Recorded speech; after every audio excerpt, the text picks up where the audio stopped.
اور اپنے آفس پہنچنے کے بعد اس نے ایاز حیدر کو فون کیا اور انہیں اس تمام معاملے کی تفصیلات بتا دیں، اور اس نے تفصیلات بتانے کے بعد یہی کہا کہ میں نے تو آپ کو پہلے ہی بتایا تھا کہ یہ آدمی مصالحت نہیں چاہتا، یہ آدمی صرف میری بے عزتی کرنا چاہتا ہے اور صرف مجھے اپنے سامنے جھکانا چاہتا ہے اور کچھ بھی نہیں۔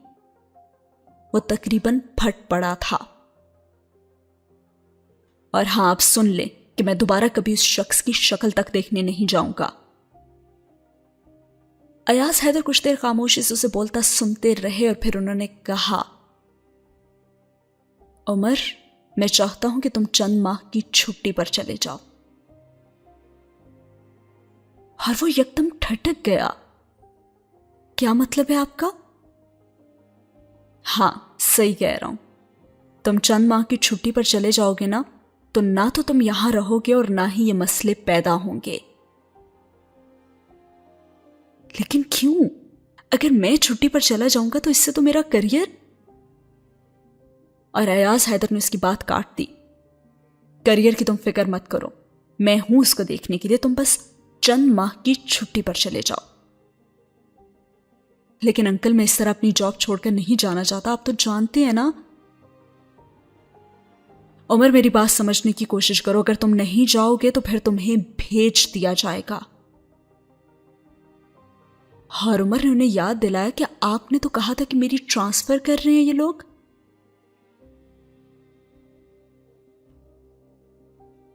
ہاں، کر رہے ہیں، تمہاری خدمات دفاعی حکومت کو واپس کر رہے ہیں اور وہاں سے تم بھیجے جاؤ گے بلوچستان۔ کوئٹہ تمہیں نہیں ملے گا، اور کون سا اور کیسا شہر مل سکتا ہے اس کا اندازہ تمہیں اچھی طرح سے ہی ہوگا۔ اور عمر کا دل ڈوب گیا۔ وہ بلوچستان یا سرحد بھیجوائے جانے کا مطلب بہت اچھی طرح سے سمجھتا تھا۔ اور پھر انکل نے کہا کہ پھر کیا یہ بہتر نہیں ہے کہ تم خود ہی چھٹی پر چلے جاؤ؟ کم از کم چھٹی کے بعد تم کسی بہتر پوسٹنگ کی امید تو رکھ سکتے ہو نا۔ اور پھر عمر یکدم سنجیدہ ہوا کہ انکل، میں 2-4 ماہ کی چھٹی نہیں چاہتا، مجھے 2 سال کی چھٹی چاہیے، ایکس پاکستان لیو۔ وہ کس لیے؟ بس میں واقعی سب سے اب تنگ آ چکا ہوں۔ اگر مجھے چھٹی پر جانا ہے نا تو لمبی چھٹی پر کیوں نہیں؟ عمر، تم کرنا کیا چاہتے ہو اتنی لمبی چھٹی کا؟ انکل کو کچھ تشویش ہونے لگی کہ آخر 2 سال کی چھٹی کیوں چاہیے اسے۔ اور پھر اس نے کہا کہ میں ویسے بھی کچھ عرصے سے سوچ رہا تھا کہ واپس جا کر اپنی سٹڈیز کو دوبارہ شروع کر لوں، MBA کر لوں۔ اور پھر ایاز حیدر نے اسے بتایا کہ اس کا کیا فائدہ ہوگا، 2 سال ضائع ہوں گے تمہارے۔ اور عمر نے بھی تلخی سے کہا، ہوں گے تو ہونے دینا، ابھی بھی تو مجھے یوں ہی لگتا ہے جیسے میں وقت ہی ضائع کر رہا ہوں۔ میں اس طرح اپنی پورے ہونے سے پہلے کہیں نہیں جانا چاہتا تھا، لیکن اب آپ دیکھ سکتے ہیں کہ یہ مجھے زبردستی ٹرانسفر کر ہی دینا چاہتے ہیں، تو بہتر ہے نا کہ میں لمبی چھٹی پر چلا جاؤں۔ ایاز حیدر نے اس بار بہت نرم لہجے میں سے سمجھانے کی کوشش کی کہ عمر، تم ایک بار پھر جذباتی ہو کر سوچ رہے ہو، جاب میں تو اونچ نیچ ہوتی ہی رہتی ہے نا۔ اور عمر نے تلخی سے ہنس کر کہا، نہیں، میری جاب میں تو صرف نیچ ہی ہے، اونچ ابھی تک مجھے نظر نہیں آئی۔ عمر نے تلخی سے ہنس کر کہا، ہاں، تم تو فورن سروس میں بھی منہ اٹھا کر ہی بھاگ گئے تھے نا۔ انکل، آپ جانتے ہیں کہ میں فورن سروس میں کس کی وجہ سے بھاگا تھا؟ پاپا کی وجہ سے، ورنہ میں وہاں بڑا ہی خوش تھا۔ عمر نے ان کی بات کاٹتے ہوئے کہا۔ اور پھر ایاز حیدر نے بھی اپنی بات جاری رکھی اور کہا، ہاں، یہاں پر تم اب آرمی کی وجہ سے بھاگ رہے ہو۔ ہر جگہ ہی تم کسی نہ کسی کی وجہ سے بھاگتے رہو گے تو کام کیسے چلے گا؟ کریئر ایسے نہیں بنتا بیٹا، بڑے جھٹکے سہنے پڑتے ہیں انسان کو۔ اور اس نے بھی کہا کہ میں نہیں سہ سکتا، اور کم از کم اب تو نہیں، فی الحال تو ہر لحاظ سے میرے صبر کا پیمانہ لبریز ہو ہی چکا ہے۔ اور پھر ایاز حیدر نے اسے کہا، تم اتنی جلد بازی میں فیصلہ نہ کرو، اچھی طرح سے اس بارے میں سوچ لو۔ نہیں انکل، میں بہت اچھی طرح سے اس کے بارے میں سوچ چکا ہوں، میں نے آپ کو بتایا نا کہ میں پچھلے کچھ عرصے سے صرف اسی کے بارے میں سوچتا آ رہا ہوں. آپ پلیز اس سلسلے میں اب میری مدد کریں، اس نے قطعیت سے کہا. اچھا مجھے یہ بتاؤ کہ جب MBA کر لو گے تو اس کے بعد پھر کیا کرو گے؟ یہ میں نہیں جانتا، ابھی تو میں صرف یہاں سے جانا چاہتا ہوں. اچھا ٹھیک ہے، میں جہانگیر سے سلسلے میں بات کروں گا، تم ابھی سارے معاملے کے بارے میں ایک بار پھر سے سوچو. انہوں نے اسے پھر سمجھانے کی کوشش کی اور عمر نے ان کی بات کے جواب میں سوال کیا، آپ مجھے صرف یہ بتائیں کہ مجھے چھٹی دلوا سکتے ہیں یا نہیں. دیکھو عمر، فی الحال تو تمہارے لیے صرف 2-4 ماہ کی چھٹی پر جانا ہی بہتر ہے. اس کے بعد کچھ عرصہ گزر جانے کے بعد تم اپنی چھٹی بڑھوا لینا، کیونکہ ابھی فوری طور پر تم پر کوئی بھی اتنی مہربانی نہیں کرے گا کہ فوراً تمہیں 2 سال کی چھٹی دے دے، کیونکہ تمہاری حرکتوں کی وجہ سے تمہارا سروس ریکارڈ خاصا خراب ہو چکا ہے. اس لیے پہلے میں تمہاری 4 ماہ کی چھٹی منظور کرواتا ہوں، تو بعد میں اسے بھی دیکھ لیں گے، ٹھیک ہے؟ ایاز حیدر نے اسے 2 ٹوک الفاظ میں کہا تو عمر ان کی بات پر مان گیا کہ ٹھیک ہے، آپ فی الحال مجھے 4 ماہ کی چھٹی پر بھیجوا دیں، اور ہاں میں فوری طور پر اپنی چھٹی کی منظوری چاہتا ہوں. اور ایاز حیدر نے بھی بڑے ہلکے پھلکے انداز میں کہا کہ آئی جی تم سے اتنا خوش ہے نا بیٹا کہ وہ بڑی خوشی سے تمہیں چھٹی پر بھیجوائے گا. تم کو اس بارے میں پریشان ہونے کی بالکل بھی ضرورت نہیں ہے، بلکہ وہ تو تم سے اتنا بیزار ہے کہ اس کا بس چلے تو وہ تمہاری اس چھٹی کو کبھی ختم ہی نہ ہونے دے. اور عمر نے بڑی بے باکی سے تبصرہ کیا کہ انکل وہ خود کون سا بڑا اچھا آدمی ہے، تاریخ میں اس سے زیادہ نکما اور بزدل آئی جی آج تک اپوائنٹ ہی نہیں ہوا. عمر کچھ احتیاط کرو، اگر تمہاری لائن انڈر آبزرویشن ہوئی تو ایسے تبصروں کے بعد تمہارا کیا حشر ہوگا، تمہیں یاد رکھنا چاہیے. اگر وہ آپ کا دوست نہ ہوتا نا تو میں یہ جملہ اس کے منہ پر اس کے آفس میں کہہ کر آتا. میں اس سے خوف زدہ نہیں ہوں، عمر نے بڑی بے خوفی سے کہا. ہاں جانتا ہوں تم کتنے بہادر ہو، بہت اچھی طرح سے جانتا ہوں. فی الحال تو فون بند کر رہا ہوں میں، کال خاصی لمبی ہو گئی ہے. تم اب اپنا سامان پیک کرنا شروع کر دو اور میں چند دنوں تک تمہاری چھٹی کے بارے میں آرڈر تم تک بھیجوا دوں گا. ایاز حیدر نے فون بند کرتے ہوئے کہا اور فون کا ریسیور رکھ کر عمر نے بے اختیار سر کو جھٹکا. اپنی کرسی کی پشت سے ٹیک لگا کر وہ بہت دیر تک اپنی کن پٹیوں کو مسلتا رہا اور ساتھ ہی ہوا یہ سین ختم.